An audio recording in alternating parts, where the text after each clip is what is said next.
Parang nagkasalungat kami kasi yung bagsak pa ganun ako, pa ganun, parang gumanon siya eh. Gumanon siya. Oo. Eh, pag gumanon, itulak natin sa taas pa ganun.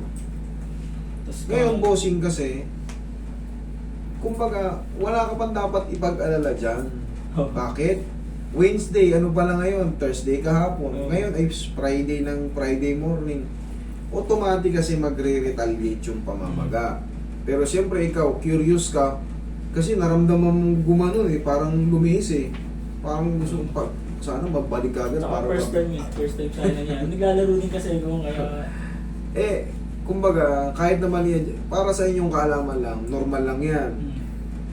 Pag in-adjust ko yan, normal pa rin na may pamamagayan. Pero, ang advantage nun, mas bibilis siyang gumaling. Kasi, pero pag hindi mo rin kasi yan pina-align, 3 buwan ka na, 2 buwan ka na, pilay ka pa rin. Ayun nga, yun. Yung advantage nga yan, pag na, siyempre, naramdaman mong gumanon, ba, mukhang hindi bumalik kasi namaga eh. Pero pag, ba, humina yung pain. Ibig sabihin yun, kailangan humina yung pain. Pero pagka ang pain, ganito, nadagdagan pa, ibig sabihin, mali naman ako. Pero kailangan yung ganito, habang lumilipas ang araw, sige, ikaw ka dyan. Kaya tingnan mo yung lakad mo ngayon, Masakit talaga. hindi mo maidiin. Because normal retaliation. Yan. Pero kaya natin yan. Huwag kang bandage. May bandage kayong dala, wala? Sige, ako bala. Ano yung gumuna? Siyempre, pagka ganitong namamaga, 2 days pa lang, unahan nyo muna ng pawiyan kasi very sensitive yan, namamaga, masakit talaga. Parang iba. Yan, kalutang yan. Hindi ko matulog na din. Hindi mo maidiin. Oo. Sige. Naan muna natin ang mahiwagang pao. Paano kasi mo yung Ardo? Dito siya talaga.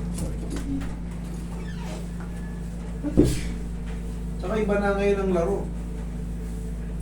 Dami natin natutunan, may wrestling na sa... Hindi nga sa basketball na dali, sa banana boat naman. Tamang-tama ba? Siyempre, swimming. Napili ka sa swimming. Automatic, mababasa ka kasi nagsuswimming ka na. Titingin natin pag ano. Hindi naman masakit yan. Relax lang. Yun! Perfect. Naramdaman mo? O, di balik ka agad. Isang tulak lang. Tapos, thank you. Aka na yung bandage. Iwatik na. Venezuela. Shoot ka agad pa. Sir, di ba ang bilis lang? Pero yan, siyempre, kaya nga nasabi ko sa inyo, yung pamamaga, hindi ka agad yung mawawala. Pero maximum 1 month, 3 weeks, nasa court na to. Sampol.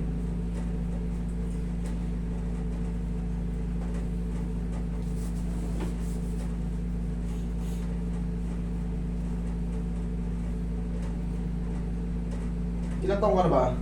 30. 30. Mga sa middle age. Baka mabilis yung metabolism mo. Depende kasi yan sa metabolism eh. Baka mabilis ka mag-heal eh. Merong taong ganun eh. Ang bilis maka-recover. Pero iba-iba nga tayo ng... May ibang to sa akin nangyari sa tagal ko naglalaro, hindi ako na-injury. Hindi pa sa court ano? Hindi pa sa court. Kaya dinan ako din sa Oh, tingnan mo ngayon. Tsaka tingnan mo ID mo. Straight mo, hindi straight mo. Oh, kanina ba na-ID mo? Oo, hindi. Kasalanan mo yan, pupunta ko rito eh. Okay? Thank you, Lord.